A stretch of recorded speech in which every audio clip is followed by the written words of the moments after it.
नमस्कार दोस्तों। इस सेशन में हम पश्चिमी घाट की पहाड़ियाँ को पार्ट दूसरे सेकंड में है, जिसमें हम महत्वपूर्ण क्वेश्चन को लाए हैं जो पश्चिमी घाट के पहाड़ियाँ हैं। तो आइए शुरू करते हैं। पश्चिमी घाट की प्रमुख पहाड़ियाँ जैसे गिर पहाड़ी, कलसूबाई पहाड़ी, बाबा गोदन पहाड़ी, नीलगिरी पहाड़ी, अन्नामलाई पहाड़ी, कार्डमम पहाड़ी आदि प्रमुख पहाड़ियाँ पश्चिम घाट की पहाड़ियाँ हैं।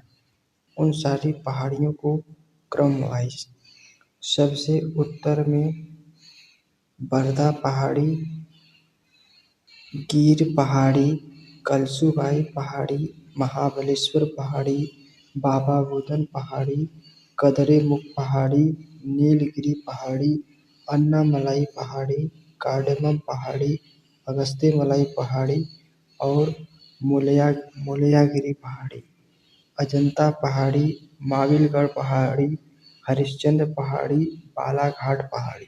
यह सभी पहाड़ियाँ क्रम वाइज है। उत्तर से दक्षिण की तरफ पहाड़ियों का क्रम वाइज है। इसी क्रम में पूछा जाता है। गिर पहाड़ी यह गुजरात की सबसे ऊंची चोटी है। गिर पहाड़ी गुजरात की सबसे ऊंची चोटी है, जिसे राष्ट्रीय उद्यान का दर्जा दिया गया है।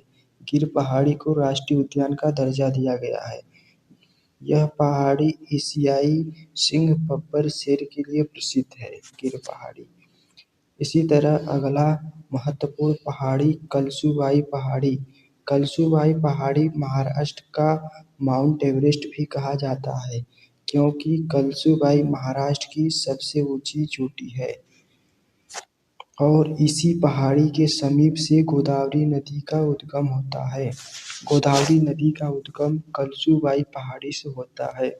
आते हैं अगले पहाड़ी की ओर, महाबलेश्वर पहाड़ी। महाबलेश्वर पहाड़ी महाराष्ट्र में स्थित है, जो अपने धार्मिक विशेषताओं के लिए प्रसिद्ध है।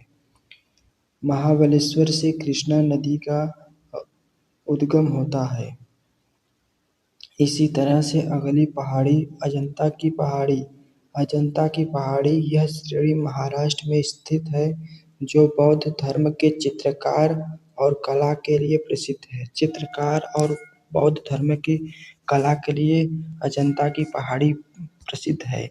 और अजंता की श्रेणी में ही एलोरा गुफा है, जो बीबी के मकबरे के लिए प्रसिद्ध है। अजंता की गुफा में बीबी का मकबरा है।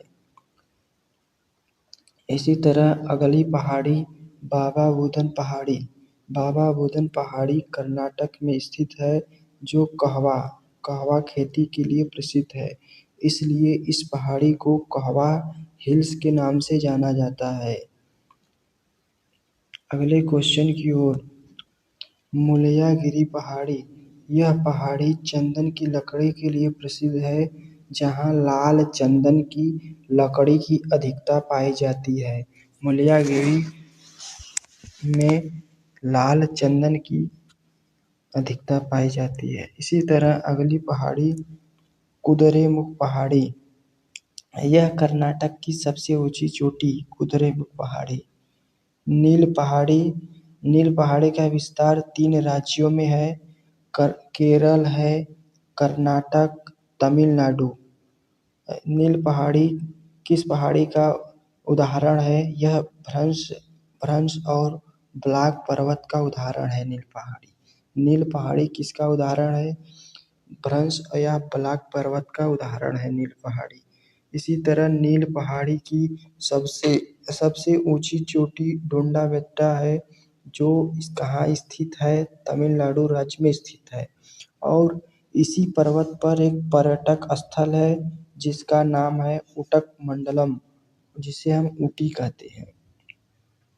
डोंडाबेट्टा यह दक्षिण भारत और पश्चिम घाट की दूसरी सर्वोच्च चोटी है। इसी तरह से हम नीलगिरी के कुछ महत्व, नीलगिरी का किस लिए महत्व है उसे हम जानते हैं। नीलगिरी का महत्व, नीलगिरी को शांत वैली मौन घाटी जो केरल में है इसी पर्वत पर स्थित है। पश्चिमी घाट और पूर्वी घाट का मिलन बिंदु नीलगिरी मसालों की खेती के लिए पहला बायोस्फीयर रिजर्व, भारत का पहला बायोस्फीयर रिजर्व जिसे घोषित किया गया है वह नीलगिरी ही है। अगले क्वेश्चन की ओर, अगली पहाड़ियाँ, अन्नामलाई पहाड़ी। अन्नामलाई पहाड़ी यह पहाड़ी केरल और तमिलनाडु की सीमा पर स्थित है, जिसके नीलगिरी पहाड़ी और दक्षिण में कार्डमम पहाड़ी स्थित है। अन्नामलाई अनाई-मुड़ी इसी पहाड़ी से संबंधित है जो केरल राज्य में स्थित है। दक्षिण भारत व पश्चिमी घाट की सबसे ऊंची चोटी अन्नामलाई है। इसी तरह अगला क्वेश्चन, कार्डमम पहाड़ी। अन्नामलाई पहाड़ी के दक्षिण में इस पहाड़ी का विस्तार है जो केरल और तमिलनाडु की सीमा पर सबसे दक्षिणी पहाड़ी है। सबसे दक्षिणी पहाड़ी कार्डमम पहाड़ी है। कार्डमम पहाड़ी, इस पहाड़ी पर छोटी इलायची की खेती की जाती है। कार्डमम पहाड़ी पर छोटी इलायची की खेती की जाती है, इसे इलायची पहाड़ी कहा जाता है। बड़ी इलायची का सर्वाधिक उत्पादन करने वाला राज्य सिक्किम है। बड़ी इलायची का उत्पादन करने वाला राज्य सिक्किम है।